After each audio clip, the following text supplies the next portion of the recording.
Hi everyone, welcome back to my channel, Storytelling with Ev. Today we're going to be talking about Baptism of Fire, the fifth book in the Witcher series by Andrzej Sapkowski. And we're going to be exploring the whole theme of what it means to be a lone wolf, focusing on Geralt and a lot of his issues today. So let's get started.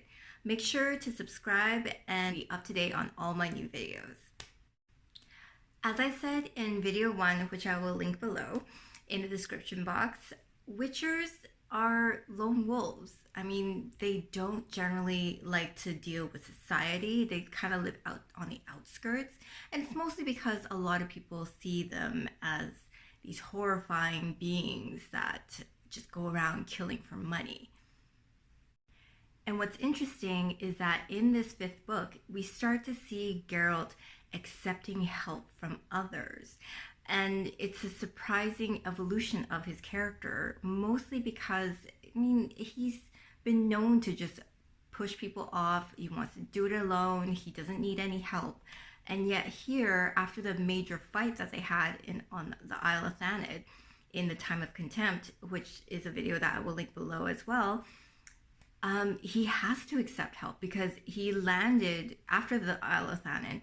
He was a broken person. Tris Marigold had to transport him or teleport him to the Forest of Brokilon so that he could be healed by the Dryads. And I mean, what else can he do? He can't do anything. He's kind of stuck. And it starts to show him that he needs to accept other people's help in order to reach his ultimate goal, which is to save Ciri.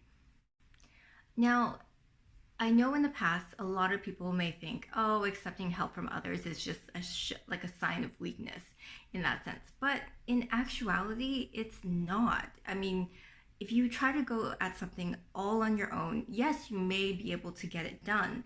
But at the same time, it's really exhausting. And when you're tired and you're feeling broken, I mean, it just feels like you have no one else to support you who may even understand what you're going through.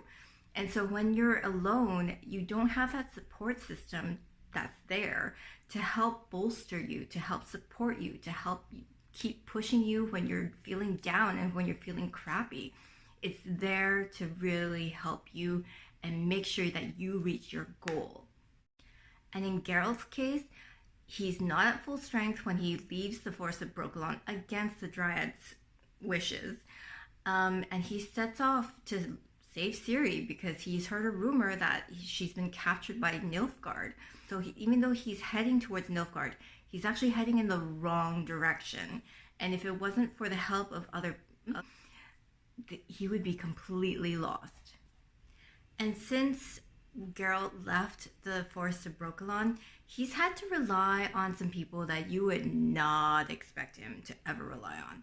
I mean, first of all, there's Dandelion, the bard, who generally creates more trouble than he's worth, but in the end, he comes in handy at times.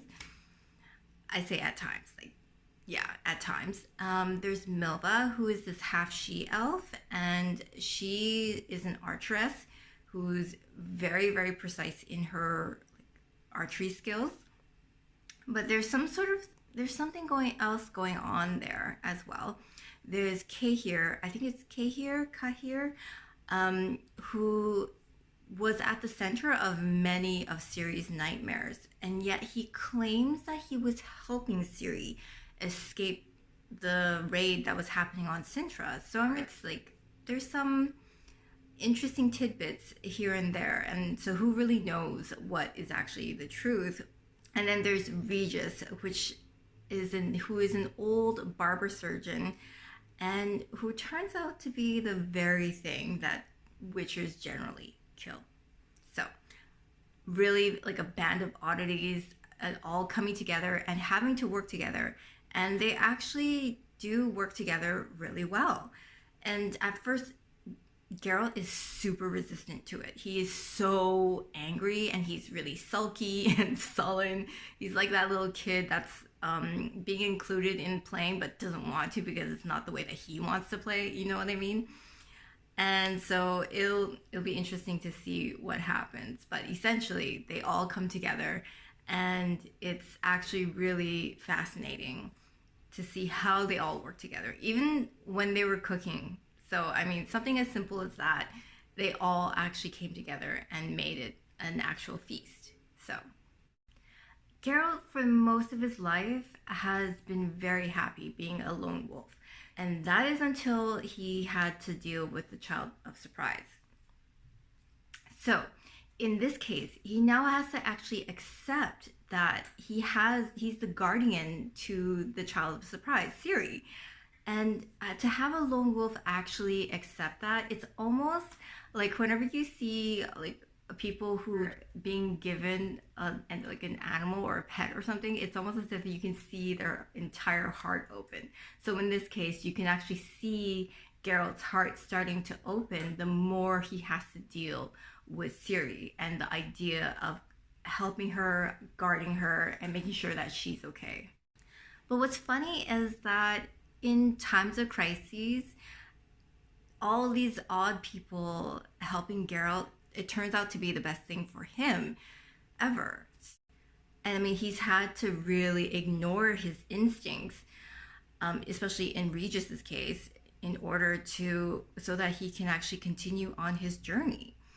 And for Geralt, I'm sure, especially as someone who has only worked alone, it's extremely hard to let go of that control because he isn't in control anymore. And then that's when a lot of stuff can happen. That's when a lot of magic can happen as well.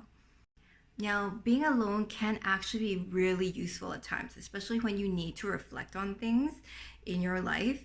But having a group of people who support you, who will help pick you up when you're down, I mean, that is just priceless.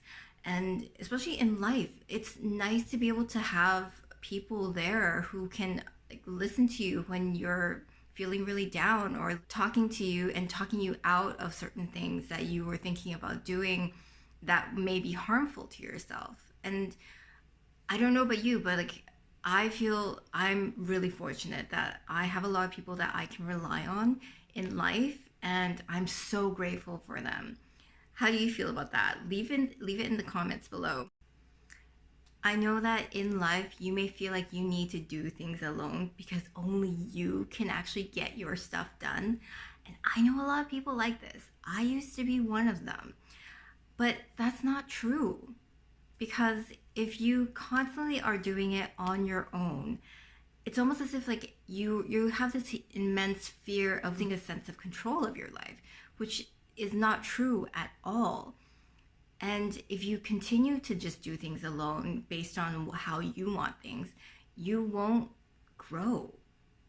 And that's the whole purpose of us being here, really. It's like, it's for us to learn and grow and expand. And the only way that we can actually do that is if we let people in.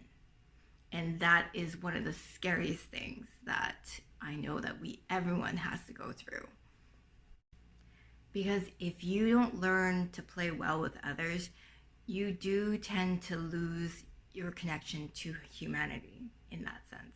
Because you are isolating yourself and you're not willing to let anyone else in. Having a community is important in life, and it's really helpful as well. So, are you willing to let people in? Leave it in the comments below. So thank you so much for watching. Don't forget to subscribe and ring that bell so you'll be updated of any new videos that I put up. And thank you so much for liking and commenting and sharing my videos.